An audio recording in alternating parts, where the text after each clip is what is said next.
Hey y'all, I hope y'all had a great week. I'm not even gonna sit here and lie to y'all like I'm not tired because I am. I've been working a whole lot. But even in spite of doing that, I've still been attentive to stay on top of my challenge. Y'all see my hair looking a little crazy now.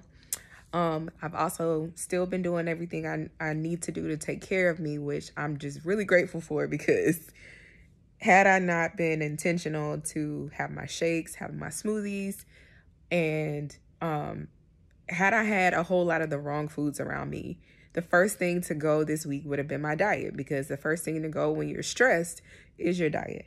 But that's not really what I'm here to talk to y'all about. So earlier today, I was kind of listening to church, but talking to God in my head. And I was just reflecting on just things that I've noticed in my family and noticed in other families, and just noticed how certain things are kind of like cyclical.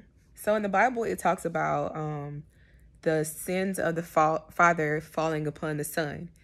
And I used to feel a way about that. As a believer, I'm like, God, why am I being punished for what happened in my family before I was even born, before I was even thought of? And punish is the wrong word, first of all. But what God spoke to me today was like, wow, it was an aha moment for sure.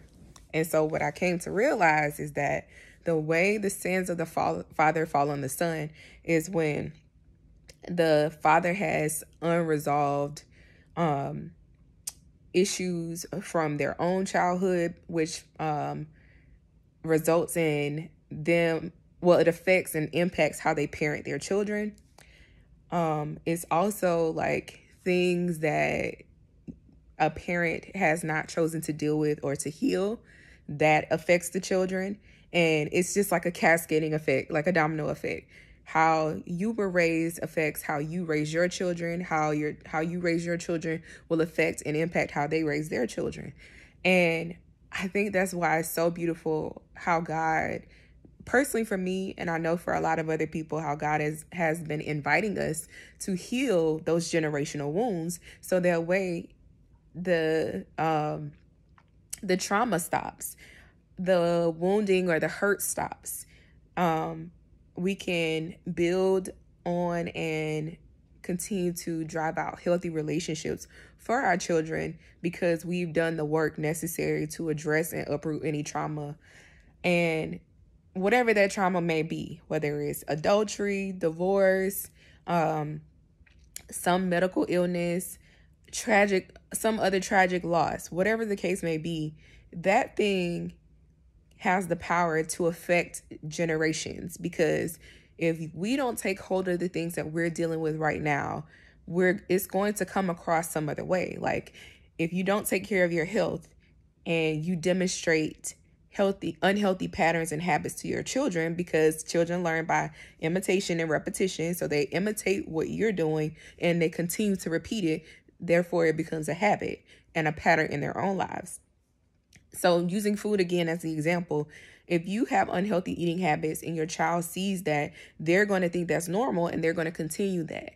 So it just made me really think about like how powerful, one, the purpose we have as parents, and how especially as it comes or concerns dealing with things that have happened in the past, but how powerfully positioned we are, rather, to be able to break a detrimental generational pattern or thing that has been passed down.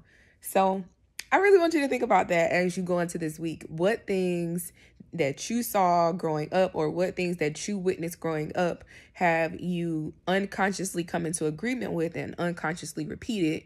Or what things that you're doing right now have the power to affect your children and their children? And when I think about it that way, I feel very convicted, because there are some things that I need to continue to prioritize. Like me not prioritizing healthy rest and healthy boundaries with my time is something that my son could pick up. He could think being a workaholic, which I am not proud of that. He could think being a workaholic is a good thing when it really isn't. And it can go very far down the line. Like Are you are you engaging in unhealthy activities that your children could pick up? It's one thing to tell them to go into the other room while you do whatever that thing is, or it's one thing to do that thing outside, say for instance with smoking, but your child still will learn and learn just by observing you. They could be peeking out the window, or they could smell the smoke on you, or whatever the case is. Like, we have so much power over the children in our lives to either put them on a firm foot, or like set them up for success, or demonstrate patterns and behaviors before them that can set them up for a lifetime of hurt.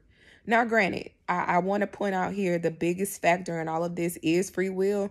And so we all have free will to make a choice and to do a thing. That's why you see in some families where, say, there was abuse in the family and one child witnessed it and decided, I will never let that happen to me, and made decisions as a result of that, which is another way that generational trauma can come in. And then there is another child that saw that abuse and thought that's how they were supposed to operate in relationships or in relation to their siblings or anyone. So I really want you to think about that this week. That hit me like a ton of bricks. And it really makes me want to think about the example I'm setting for my son. Like, I want him to see me have healthy balance. I want him to see me have healthy boundaries. I want him to see me prioritizing health by eating healthy foods. I also want him to see me prioritizing rest, because that's the biggest thing that impacts our day. If you're not rested well enough, you're going to fade fast. I definitely experienced that last week, and it just made me very grouchy and grumpy all weekend and very tired, and I'm still not recovered from it. So on this Sunday, I'm going to be quiet and I'm going to let y'all have a great night. But I really want y'all to think about that as you go into this week. And even if you're not a parent, if you experienced or witnessed some type of generational trauma or generational issue, what things that you are doing that you should stop doing now, so that way you set your future children or your nieces and nephews or any children that you come in contact with up for success in the long run. Bye.